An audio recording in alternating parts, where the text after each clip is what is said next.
मेरी तरफ से आप सबको सलाम। मेरा नाम मरकस एम जान है और मैं solid rock Bible college Kharian का स्टूडेंट हूँ और मैं खुदावंद का शुक्रगुजार हूँ कि एक दफ़ा फिर से आप सब की खिदमत में हाजिर हुआ कि खुदावंद के ज़िंदगी बख्श कलाम की बातें आपके साथ शेयर कर सकूँ। मेरे अजीज़ों, हमें देखना ये है कि आजकल दौरे हाज़र में जो कुछ चल रहा है, जो हमारी ज़िंदगियों में चल रहा है, जो हम सब की ज़िंदगियों में चल रहा है, उस तर्ज़ अमल को हम खुदावंद के ज़िंदगी बख्श कलाम के मुताबिक कैसे ढाल सकते हैं। हर इंसान, हर बंदा, मैं और आप सब अपनी मर्ज़ी के मुताबिक ज़िंदगी गुजारते हैं, लेकिन हमें इस दौर में जबकि खुदावंद का नज़दीक आने का वक्त है, तो ये ज़रूरत है कि हम अपनी ज़िंदगी को खुदावंद के ज़िंदगी बख्श कलाम के मुताबिक गुजारें। हमारे ज़िंदा खुदा ने हमें कलाम मुक़द्दस में हर तरह के ज़िंदगी के आइन और कवानीन बताए हुए हैं कि आप यहाँ से इस तरह कर सकते हैं और यहाँ से ज़िंदगी को इस तरह से बेहतर बना सकते हैं। ज़रूर है कि जब हम खुदा की बादशाही में दाखिल होना चाहते हैं, अपने खुदा को राज़ी करना चाहते हैं, तो उसके कलाम के मुताबिक ज़िंदगी को बसर करें। हम देखेंगे, एक छोटी सी तमसील देखेंगे। मत्ती की अंजील उसका 18वां बाब और उसकी 21वीं आयत में हमें एक तमसील मिलती है। वहां पर लिखा है, उस वक्त पतरस ने पास आकर उससे कहा, ऐ खुदावंद, अगर मेरा भाई गुनाह करता रहे तो मैं कितनी दफा उसे माफ करूं? क्या 7 बार? यीशु ने उससे कहा, मैं तुझसे ये नहीं कहता 7 बार, बल्कि 7 दफा की 70 बार तक। बस आसमान की बादशाही उस बादशाह की मानद है जिसने अपने नौकरों से हिसाब लेना चाहा, और जब हिसाब लेने लगा तो उसके सामने एक कर्जदार हाजिर किया गया जिस पर उसके 10,000 तोड़े आते थे। मगर चूंकि उसके पास अदा करने को कुछ ना था, इसलिए उसके मालिक ने हुक्म दिया कि ये और इसकी बीवी, बच्चे और जो कुछ इसका है सब बेचा जाए और कर्ज वसूल कर लिया जाए। बस नौकर ने गिरकर उसे सजदा किया और कहा, ऐ खुदावंद, मुझे मोहलत दे, मैं तेरा सारा कर्ज अदा करूंगा। उस नौकर के मालिक ने तरस खाकर उसे छोड़ दिया और उसका कर्ज बख्श दिया। जब वो नौकर बाहर निकला तो उसके हम खिदमतों में से एक उसको मिला जिस पर उसके 100 दिनार आते थे। उसने उसको पकड़कर उसका गला घोंटा और कहा, जो मेरा आता है अदा कर दे। बस उसके हम खिदमत ने उसके सामने गिरकर उसकी मिन्नत की और कहा, मुझे मोहलत दे, मैं तुझे अदा कर दूंगा। उसने ना माना, बल्कि जाकर उसे कैदखाना में डाल दिया जब तक कर्ज अदा ना कर दे कैद रहे। बस उसके हम खिदमत ये देख कर बहुत गमगीन हुए और आकर अपने मालिक को सब कुछ जो हुआ था सुना दिया। उस पर उसके मालिक ने उसको पास बुलाकर उसे कहा, ऐ शरीर नौकर, मैंने वो सारा कर्ज तुझे इसलिए बख्श दिया कि तूने मेरी मिन्नत की थी। क्या तुझे लाजिम ना था कि जैसा मैंने तुझ पर रहम किया तू भी अपने हम खिदमत पर रहम करता?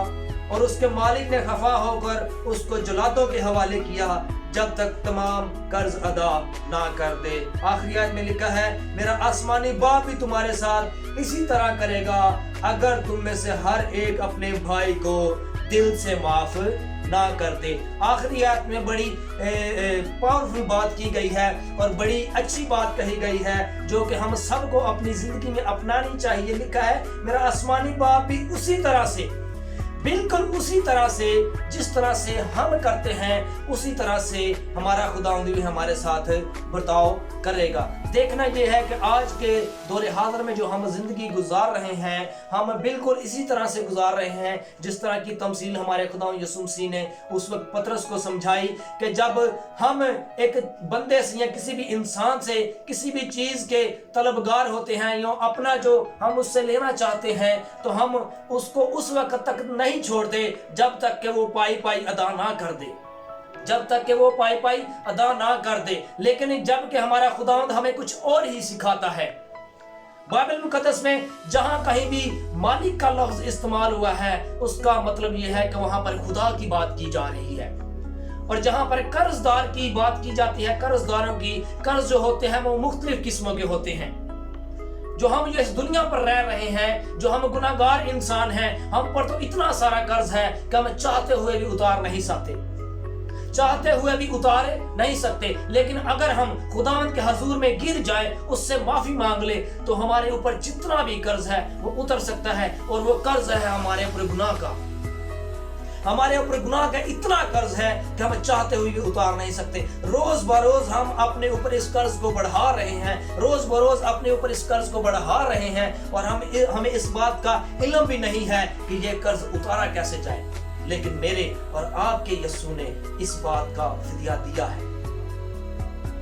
सलीब पर गतसमनी बाग से लेकर कलवरी तक जब हमारे खुदा यीशु मसीह ने यह सफर किया, तो वहां पर अगर हम गौर से देखा जाए तो हमारे यीशु ने एक हमें नमूना दिया, बर्दाश्त का नमूना दिया, माफ करने का नमूना दिया। दुआ रबानी में कहा जाता है, हम पढ़ते हैं कि जिस तरह से हम अपने कर्जदारों को माफ करते हैं, उसी तरह से तू हमारे कर्ज हमें माफ कर। और क्या हम कर्ज माफ करते हैं? हम अपने लफ्जों से, हम अपने आप ही इस बात को अपने ऊपर लागू कर रहे हैं कि जिस तरह से हम करते हैं, और क्या जिस तरह से हम करते हैं उसी तरह से अगर हमारा खुदा हमसे करे तो क्या होगा? हम किसी को माफ नहीं करते, हम किसी का कर्ज माफ नहीं करते। अगर मैंने किसी को गाली दी है तो मैं कहता हूं कोई बात नहीं, लेकिन अगर कोई मुझे गाली देता है तो मैं उसके गले पड़ जाता हूं। मैंने गुनाह किया है, मैंने अपने ऊपर कर्ज लिया है, मैं उसको उतारना नहीं चाहता, लेकिन जो उसने किया है उससे मैं वसूल करना चाहता हूं। लम्हा फिक्रिया है, गौर करने का वक्त है, क्या हम सही कर रहे हैं? पहले अपने कर्ज माफ करवाओ। इस दुनिया में रहते हुए अगर हम किसी की मदद करना चाहते हैं, रुपया पैसे के हवाले से किसी की मदद करना चाहते हैं, तो हम तब तक मदद नहीं कर सकते जबकि हमारे पास कुछ ना हो। अगर मेरे पास पैसे होंगे ही नहीं तो मैं किसी दूसरे की मदद कैसे कर सकता हूँ? मैंने तो खुद ही बहुत सा कर्ज अदा करना है, मेरे अपने तो खुद ही बहुत कर्ज है, लोगों का देना है, मैं किसी की मदद क्या कर सकता हूँ? जब मैं अपना कर्ज उतार दूंगा और अपने पास जमा करूंगा, तब मैं किसी दूसरे की मदद कर सकता हूं।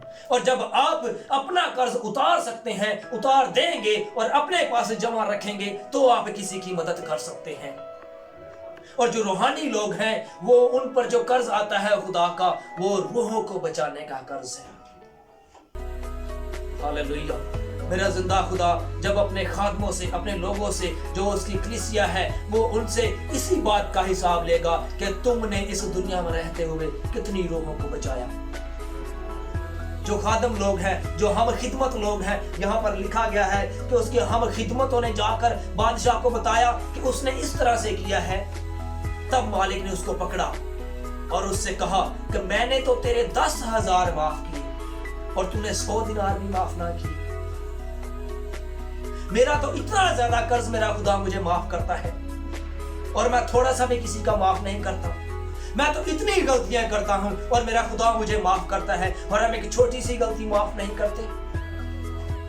मेरे खुदा ने मैं अपने बेगुनाह होने के बावजूद हम गुनाहगारों के लिए अपने आप को जलील करवाया, कांटों का ताज पहना, मेरा कर्ज उतारने के लिए, मेरे गुनाह माफ करवाने के लिए, हम सब के गुनाह माफ करवाने के लिए उसने हमारी जितनी जो रास्ते थी वो अपने ऊपर ले ली, और हम किसी का एक गुनाह भी माफ नहीं करते।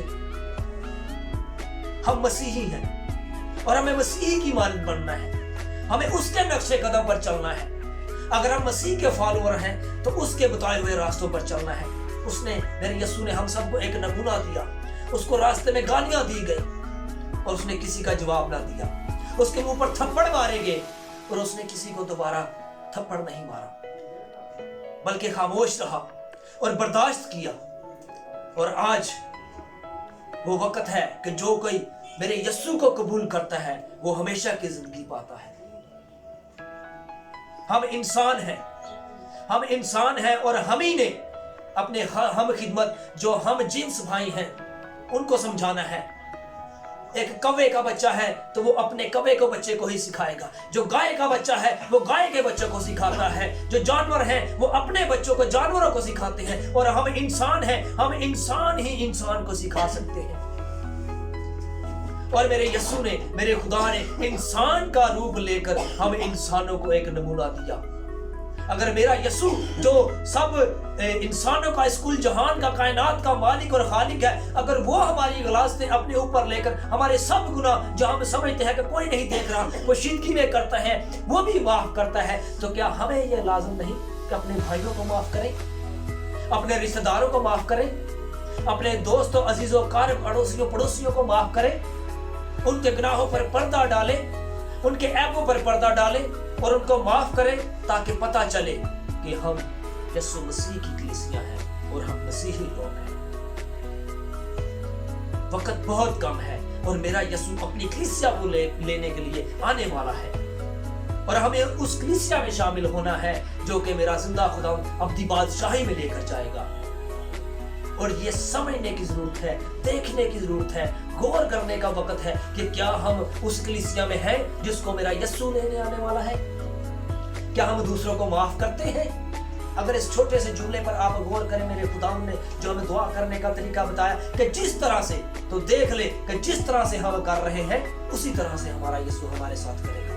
لکھا ہے کہ میرا آسمانی باپ بھی تمہارے ساتھ اسی طرح کرے گا جس طرح سے تم میں سے ہر ایک اپنے بھائی کو دل سے معاف نہ کرے۔ اگر ہم دل سے معاف کریں گے تو ہمارا خدا بھی ہمیں معاف کرے گا، اگر ہم معاف نہیں کریں گے تو ہمیں بھی معاف نہیں کیا جائے گا۔ خدا فرماتا ہے کہ ہر ایک کو دینے کے لیے میرے پاس اجر ہے، اور ہمارے کاموں کے موافق ہمیں اجر ملے گا۔ جو کچھ ہم نے کیا ہے وہی ہمیں اس کا جو دیا جائے گا، اجر دیا جائے گا۔ جو کام ہم نے کی ہے اس کی اجرت ہمیں ملے گی۔ میرے عزیزوں، میرے بہنوں اور میرے بھائیوں، ہمیں اپنے آپ کو، کلام کو اپنے اندر لینے کی ضرورت ہے، کلام کے مطابق زندگی بسر کرنے کی ضرورت ہے، کیونکہ وقت اتنا کم ہے کہ اگر ہم ابھی توبہ کر لیں تو ہمارا خدا ہمیں معاف کر دے گا۔ دوسروں کو معاف کرنا شروع کر دے، اپنا قرض اتارنا شروع کر دے، تو میرا اور آپ کا جو یسوع ہے وہ آپ کا قرض معاف کرے گا۔